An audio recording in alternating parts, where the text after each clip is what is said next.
का एक secret mission है जिसने चीन और पाकिस्तान जैसे दुश्मन देशों की नींद उड़ा दी। भारत की समुद्री सीमा से दूर हिंद महासागर में 2 फौजी अड्डे स्थापित किए जा चुके हैं। मतलब ये कि भारतीय सेना ने इन आइलैंड पर अपना मिलिट्री बेस बनाया। दुनिया के नक्शे में इन दोनों द्वीपों की लोकेशन इतनी जबरदस्त है कि चीन और पाकिस्तान परेशान है। इनके नाम है अगालेगा और अजप्शन आइलैंड। इन द्वीपों पर भारतीय सेना आधुनिक हथियारों और साजो सामान के साथ मौजूद है। बेहद खुफिया तरीके से यहाँ भारतीय सेना खुद को मजबूत बनाती है। अगालेगा आइलैंड पर तो भारत ने बाकायदा एयरपोर्ट भी बनाया है, जबकि अजम्पशन आइलैंड पर आने वाले हवाई पट्टी बनाई गई है। इन दोनों आइलैंड्स को भारत को सौंपे जाने पर चीन और यहाँ तक कि भारत के वामपंथी पत्रकारों ने बहुत अड़ंगाबाजी की। उस सैनिक समझौते के खिलाफ कई झूठी खबरें भी उड़वाई गईं। आज इन दोनों द्वीपों पर क्या चल रहा है इसका बाकी दुनिया सिर्फ अंदाजा लगा सकती है, क्योंकि यहाँ पर भारतीय सेना के अलावा किसी को जाने की छूट नहीं है। नरेंद्र मोदी ने प्रधानमंत्री पद संभालने के फौरन बाद जिन देशों की यात्रा की उनमें मॉरिशस और सेशल्स थे। सरकार ने औपचारिक तौर पर बताया कि ये दौरा दोनों देशों के आपसी रिश्ते सुधारने और काले धन पर बातचीत के लिए है, लेकिन असली मकसद कुछ और ही था। इस यात्रा में मोदी ने सेशल्स और मॉरिशस को इस बात के लिए मनाया कि वो अपने एक एक द्वीप भारत को लीज पर दें। इसी दौरे में शुरुआती समझौते पर दस्तखत भी कर लिए गए। अगालेगा आइलैंड मॉरिशस में पड़ता है, जबकि अजम्पशन द्वीप सेशल्स में है। हिंद महासागर में ये वो लोकेशन थी जिसके महत्व को चीन को भी कल्पना नहीं थी। डील पर दस्तखत होने के कुछ दिन बाद जब मामला मीडिया में आया तो भारत में चीन के लिए प्रोपेगेंडा करने वाले पत्रकार और चीन सरकार बुरी तरह बौखला गई। ये वो समय था जब मीडिया ने पीएम मोदी की विदेश यात्राओं की खिल्ली उड़ानी शुरू कर दी, क्योंकि उन्हें लग रहा था कि पीएम मोदी इन यात्राओं के जरिए कुछ ऐसा कर रहे हैं जो वो नहीं चाहते कि मीडिया को पता चले। इन दोनों द्वीपों के लिए की गई संधियों को रद्द कराने के लिए वहाँ के विपक्षी दलों के जरिए दबाव बनाया गया।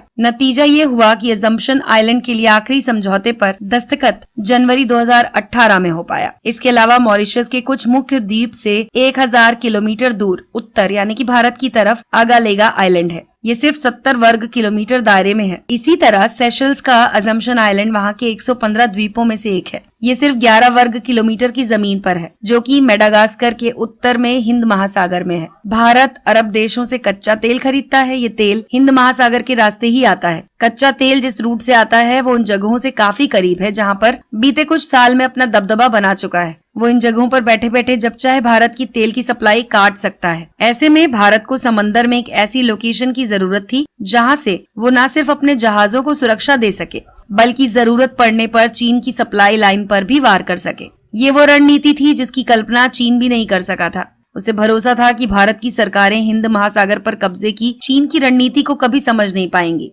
पीएम मोदी ने इस खतरे को भांपते हुए चीन के जवाब में स्ट्रिंग ऑफ फ्लावर्स नाम से रणनीति बनाई। इसी के तहत सबसे पहले अजम्पशन और अगलेगा आइलैंड को लीज पर लिया गया। जी हाँ दोस्तों, पिछले दिनों अमेरिका ने भारत को 22 गार्जियन ड्रोन देने पर रजामंदी जताई। इन ड्रोन से पूरे रीजन में समुद्र पर निगरानी की जा सकती है। अमेरिका भी चाहता है कि हिंद महासागर के इस इलाके में चीन को ताकतवर ना होने दिया जाए।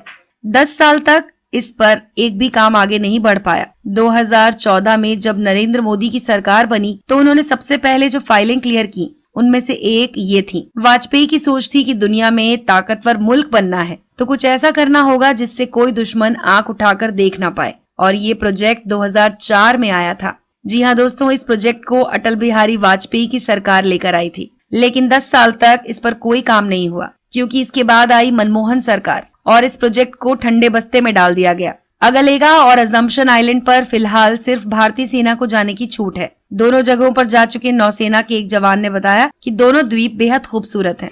चारों तरफ नीले समुद्र से घिरे इन द्वीपों पर अब तक बहुत कम आबादी रही है। सेना की कोशिश है कि यहाँ की खूबसूरती बनी रहे और बुनियादी ढांचे का विकास किया जाए। तो दोस्तों, अगर आपको ये जानकारी पसंद आई हो तो इस वीडियो को लाइक कीजिए और अपने दोस्तों के साथ शेयर कीजिए।